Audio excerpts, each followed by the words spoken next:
and I now invite the Deputy Secretary General of the United Nations, Her Excellency Amina Mohammed, to make a statement. The floor is yours, Madam. Thank you.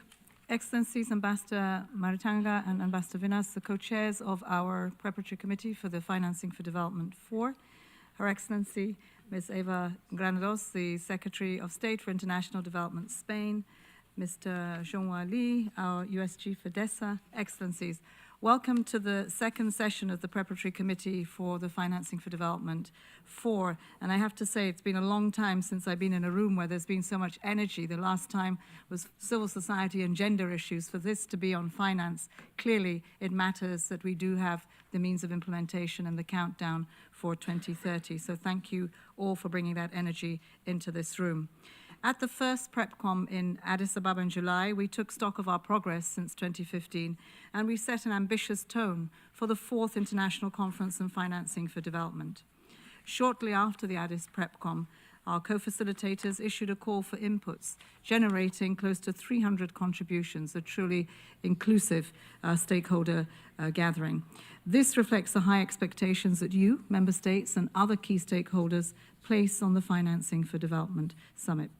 These inputs have informed the Elements paper, which includes proposals to deliver transformative change across the Addis action areas in Sevilla next year. It is a truly ambitious reflection of what everyone is expecting, so high expectations, and therefore we cannot falter. We all know that the SDGs have stalled, and they can only be rescued in the countdown to 2030 that's giving us 5 years by unlocking the scale and the quality of finance required to power investments, by loosening the grip of debt service that is crippling dozens of countries, and by protecting economies from the external shocks that characterize today's interconnected world.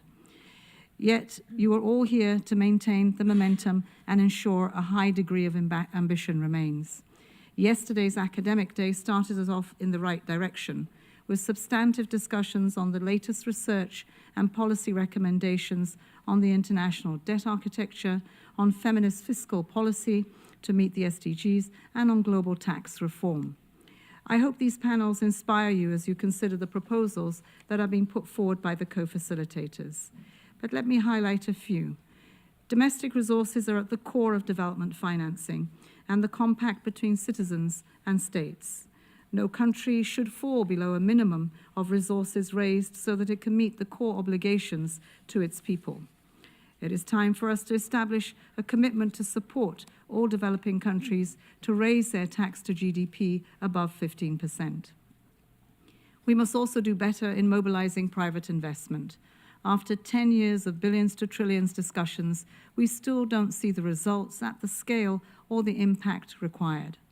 Let's make firm commitments to do better on blending, to focus on impact, to utilize instruments at scale, and to align with national priorities. On international development cooperation, we must revive our discussions around and the commitment to effective support. In addition to increasing international public finance, we must do better with what we have.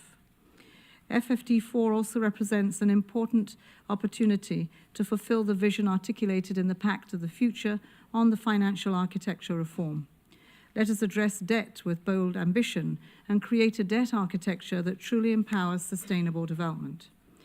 Building on important reforms to date, next year's conference should lay out clear and actionable roadmap for expanding the capital bases of multilateral development banks. In Sevilla, we must transform special drawing rights to make them more effective for future crisis response and unlock their full potential through rechanneling via the multilateral development banks. Finally, at FFD4, we must pledge concrete actions to strengthen the voice and representation of developing countries in international financial institutions, ensuring that they become genuinely inclusive and more effective. This would be real and transformative change. I urge us all to be bold, push the boundaries, find where we can aim higher, and make sure that your reforms match the scale of ambition that is needed for the 2030 agenda.